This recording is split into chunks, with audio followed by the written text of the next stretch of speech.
G'day folks, welcome to this live playthrough of Nemo's War. I do have a kind of an introduction, rules overview, example of play being uploaded at the moment, where I run through the first sort of 3 turns of the game to this point. And then I thought, well, why not just follow on with a live playthrough and play through the rest of what's going on. So this is, of course, Nemo's War. There's more detail on this in the other video that I'm currently uploading. It is designed as a solo play game, published by Victory Point Games. Yeah, it is designed by Chris Taylor, Alan Emery, art by Ian O'Toole. I'm not going to explain too much because that's in the other video. Instead, I'm just going to continue from this point and play through the rest of the game. I'm at the start of the turn, so I start by drawing a card and a pearl worth 10 million. This is a keep card, and when in the Indian Ocean, for 1 action, I can conduct this test. I'm currently in the Indian Ocean. Well, that's quite fortuitous. So for 1 action, I can test this, exert my crew for +3 modifier to the roll. Let's roll the dice and see where some ships end up. All right, so we have my first lull turn. When you roll doubles, it's a lull turn. And I have to consult the rulebook to go through the steps involving this to make sure I do it all correctly. Okay, lull turn, page 17. All right, so we only place ships using this dice. So I place 1 ship in Ocean 3. It's full, so I place an unknown or hidden ship token in an adjacent ocean. I might place it here in the Arctic, up there. Then treasure placement. I place a treasure available in the doubles ocean. Well, that's good. I searched this earlier, so it's now available for placement. This is why I focus on these search actions early. So there's the opportunity to replace them. There's no uprising cubed on the board, so I don't have to worry about that. And then I take my actions. Fortunately, I saved 1 action from the last turn. Now, this is a good opportunity to perform an action that would normally cost 2. See here, I can do an adventure, which would normally cost 2, only costs 1. I can rest to repair my crew, might be good. And the modifiers for resting are Nemo or my hull. I can spend a treasure token. There are no warships present. I can repair my hull. My hull's still pretty healthy, so I'm happy with that at the moment. What else? I could refit the Nautilus, but I don't have any salvage points yet. That's way up on the right of the board off camera. So I think I'm going to use my 1 action to rest my crew. I'm going to exert Nemo for a +2 modifier. I'm going to roll the dice and get 7, 8, 9. Resting, I gain 1 crew. Simple as that. And again, that would normally cost 2 actions, but because it's a lull turn, it only costs 1. Now I could put my hull, I could do a repair action and put my hull back up to strength by exerting one of these treasure tokens up here on the top right. I do, for example, have 2 of these treasures, which would only give me 3 victory points. Yeah, it's nice. It's very nice. I might do it. So I'm going to exert this, or rather discard that treasure for an extra action. And I'm going to use that action to... I tend to use my crew a lot, and it's a nice modifier. So I'm going to rest my crew again. So I'm going to exert Nemo again for a +2. Then roll dice for 6, 7, 8. I do gain a crew, but I gain a notoriety. And this is all summarized on this table, which is off to the left of camera, just off here, this whole chart that I'm consulting. All right, that's my actions done for the turn. We proceed to the next turn, and it's at full steam. After sinking a warship in the North or South Atlantic, I can pass this to gain 2 adventures. So that's a fairly minor event. I roll the dice, 4 and 6, so I gain 2 actions. We place hidden ship tokens in Oceans 4 and 6. 6 is full, so I need to place it in an adjacent ocean, and I might put it here in the Cape of Good Hope. Okay, now my actions. And I'm in the Indian Ocean.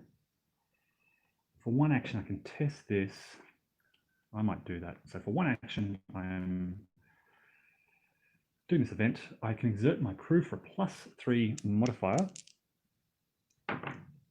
That's definitely going to pass. 10 + 3, so I get my crew back.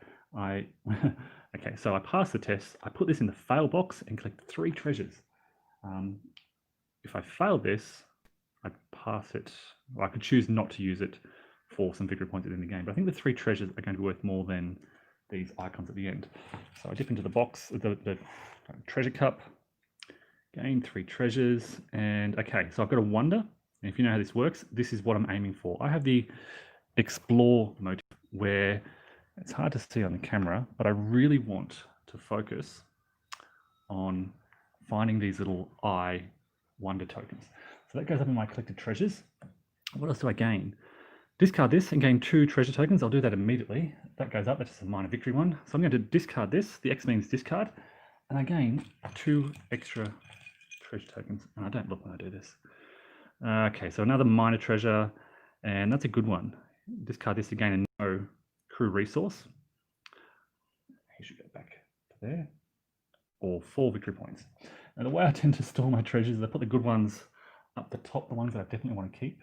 I think this one I have to discard. I don't think there's a choice there. So discard that for 2. That was part of the example of play where I wasn't quite sure what to do with that token. I think it's a kind of a mandatory discard.